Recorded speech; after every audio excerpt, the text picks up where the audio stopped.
미국과 중국의 기술 패권 전쟁 끝날 조짐이 보이지 않습니다. 이 중국 첨단 기술 분야에 대한 미국 자본의 투자를 전면 통제하기로 하면서 중국의 강력한 반발이 예고되고 있습니다.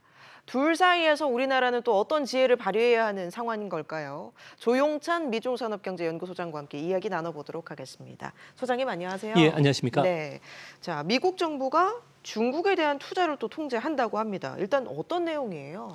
네, 미국 같은 경우에는 그 첨단 제조 제품에 대한 수출은 금지는 작년 10월 달에 했고요.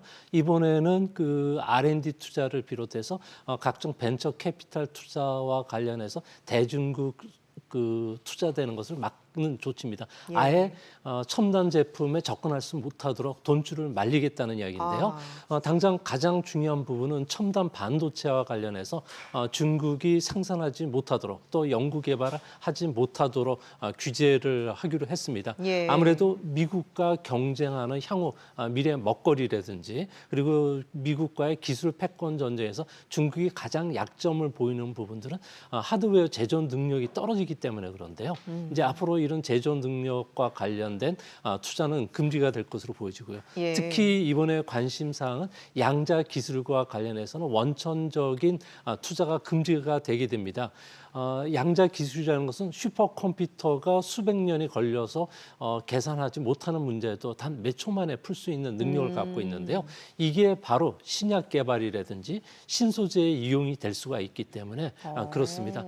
특히 그 IBM이라든지 인텔, 마이크로소프트와 같은 거대 디지털 포머들 같은 경우에는 이 시장에 사활을 걸고 뛰어들고 있고요. 우리나라도 3조 원을 투자를 해서 현재 컴퓨터 보안이나 센서 기술 그리고 6G 통신 쪽에 활용할 예정으로 있다고 합니다. 예. 자, 앞으로 스마트폰만한 크기의 양자 컴퓨터가 나오게 되는데요. 이렇게 되면 이전과 다르게 디지털 혁명이 가속화될 가능성이 큽니다. 또 한 가지는 AI와 관련해서 군사 기술이라든지 스파이 활동을 사용하지 못하도록 신고 대상으로 묶었는데요. 대표적으로 중국의 구글이라고 하는 바이두 같은 경우에는 자율주행 자동차와 관련된 그 소프트웨어인 그 플랫폼이 아폴로라고 있습니다. 이 아폴로 같은 경우에는 자율주행 자동차 레벨 5, 레벨 6에 들어가게 되는데요. 이 그 자율주행과 관련된 이런 기술이 고스란히 군사 무기화 될 수가 있기 때문에 미국인 입장에서는 이거와 관련된 규제를 앞에서부터 그 뒤까지 철저히 꽁꽁 매는 것은 아닌가 생각이 됩니다. 예. 아니 바이든 정부에서 디리스킹 그러니까 좀 화해 모드로 가는 듯 했었는데요. 아직인 거예요? 네, 그렇습니다. 예. 아무래도 미국 입장에서는 첨단 기술뿐만 아니라 그러니까 투자도 지금 중단하게 되는데요. 이 때문에 중국 같은 경우에는 디리스킹을 간판을 걸고서 투자 영역에서 디커플링을 추진하고 있다는 그 불만을 내놓고 앞으로 보복을 예. 시사하고 있는데요. 이 때문에 미국 입장에서는 중국의 이런 반발이 불보듯이 뻔한데도 규제를 하는 것은 4차 산업혁명의 화렴첨정이라고 할 수 있는 메타버스라든지 커넥티드카, 인공지능, 첨단 군사 장비나 대량 파괴 무기 시스템에 쓰이게 되기 때문에 그렇다고 합니다.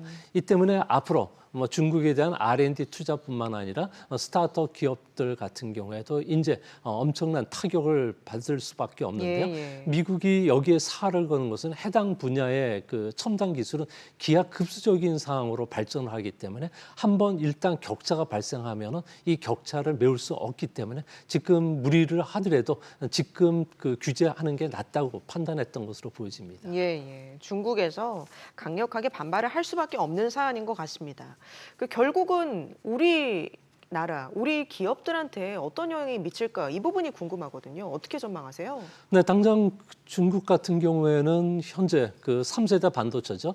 전력 반도체뿐만 아니라 이제 앞으로 4차 산업혁명의 패권 장악의 가장 근본이 될 수 있는 울트라 와이드계 반도체가 있습니다. 이 반도체라는 것은 그 람보르기니라든지 페라리가 제로백을 하는데 불과 2.5초 만에 달릴 수 있을 정도의 강력한 반도체가 되고요. 이것뿐만 아니라 자율주행 자동차 레벨 5나 레벨 6에 들어가면 초당 천조 정도의 연산 능력이 필요합니다. 이 능력을 개발할 수가 없게 되는데요.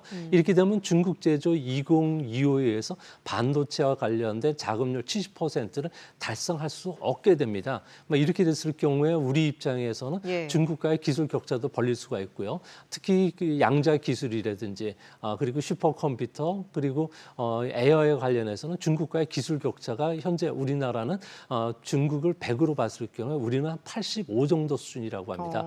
이 때문에 이번 미국의 제재 조치 동안에 우리가 예. 기술 격차를 줄일 수가 있기 때문에 앞으로 정부가 해당 산업과 관련된 지원 정책을 좀 적극적으로 펼쳐야 하지만 이 기술 격차를 줄일 수 있는 물실 호기의 기회가 찾아오지 않을까 생각이 됩니다. 예, 예. 그럼 우리에게 꼭 나쁜 상황은 아닌 것 같네요. 네, 그렇습니다. 아무래도 이번 그 규제 조치 대상이 미국 기업과 미국 개인의 대상이고요. 이제 앞으로 미국 같은 경우는 일본과 유럽을 중심으로 해서는 이런 기술 동맹뿐만 아니라 투자 제한에 강하게 요구할 것으로 보여집니다. 예. 하지만 우리 입장에서는 미국에서 봤을 때 반도체와 달리 기술 격차가 워낙 큰 상황이기 때문에 우리한테는 직접적인 압력을 작용하진 않을 것으로 보여지는데요.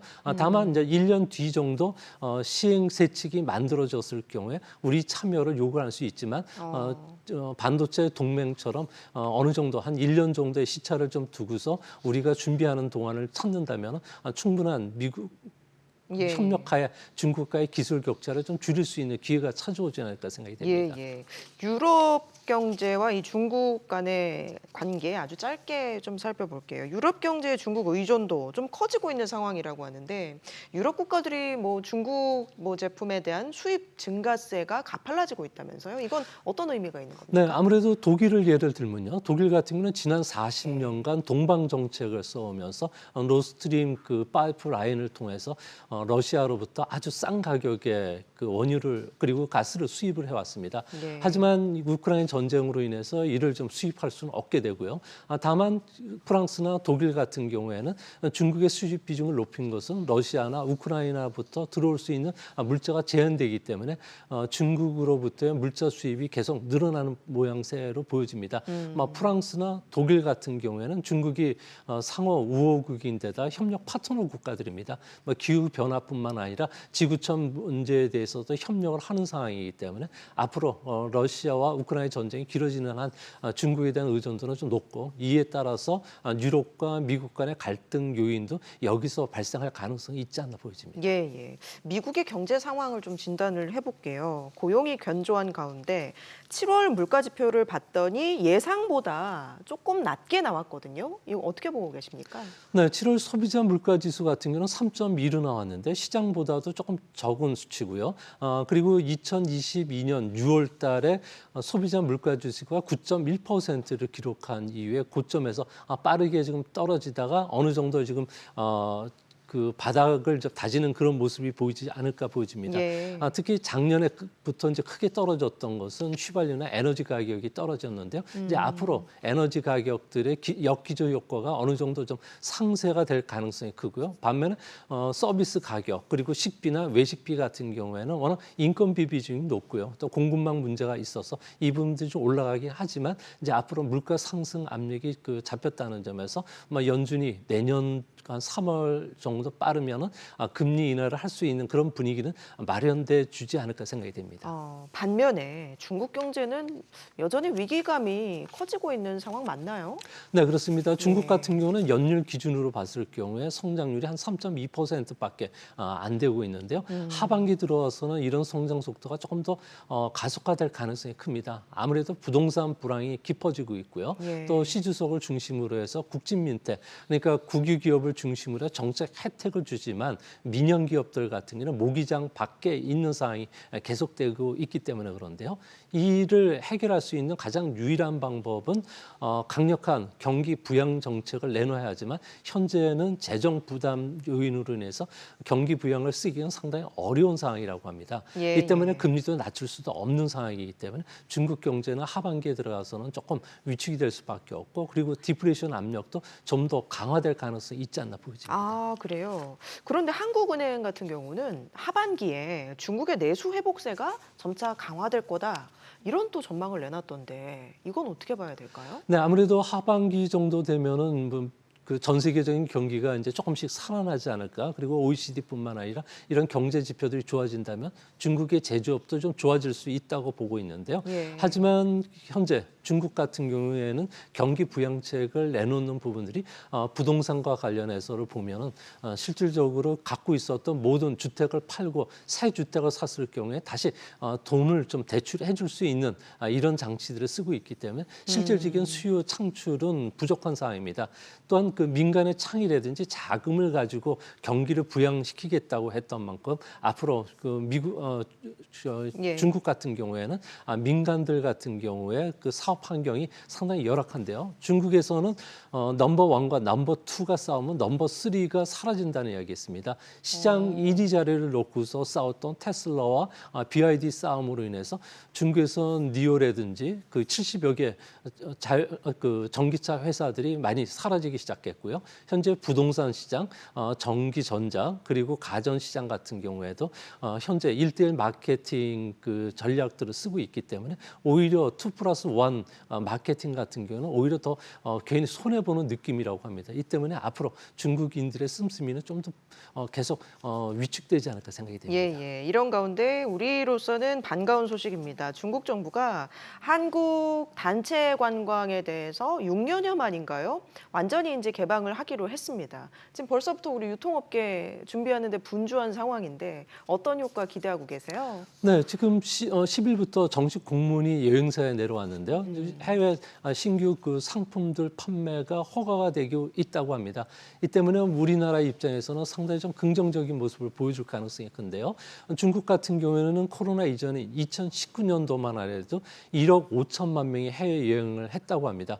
우리 같은 경우는 사드나 코로나 문제로 인해서 작년에 입국자들 같은 경우는 23만 명에 그쳤는데요. 젊은 층을 중심으로 해서 9월 달부터 우리나라의 K 그 팝이라든지 K 컨텐츠를 보는 사람들이 좀 늘어날 가능성이 크다고 합니다.